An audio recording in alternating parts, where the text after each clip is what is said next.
Ako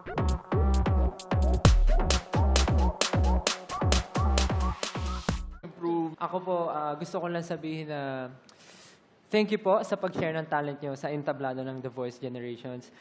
Nung pag-ikot ko, nung nakita ko dad and yung anak niya yung magkasama, naalala ko bigla nung kabataan ko nung nag-video okay kami ng family ko sa bahay. Kasi yun yung isa sa core memory ko na masasabi kong napakasaya ng childhood ko. Actually po, sir, idol ka po niya. Dalawa na pinaiyak mo, Stel. Actually, si Stel na yung iiyak. Ikaw na yung iiyak yung- pagkatapos niyan. Ayun, gusto ko sabihin na maraming salamat po kasi tulad nga po ng sabi ko, ang mga kabataan na talagang umiidolo sa amin, malaking bagay po yan dahil naisip namin na isa na pala kami ngayong magandang halimbawa, hindi lang sa mga pamilya namin, kundi pati sa mga kabataan ngayon. Kaya maraming salamat. Sabi yung energy na dinala nyo.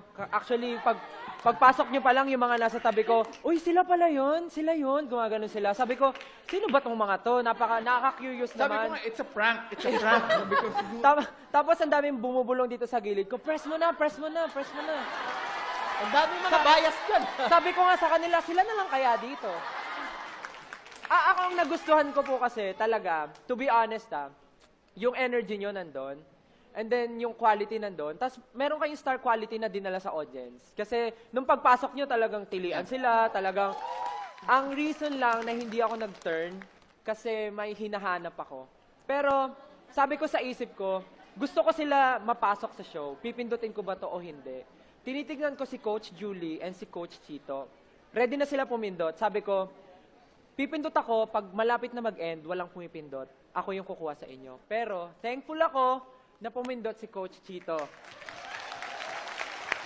Okay, when it comes to dancing, huwag kayo mag-alala, nangako sa akin si Coach Tel na pagdating sa dancing, tutulungan niya tayo. Pero when it comes to performances, promise, matutulungan ko kay Jan.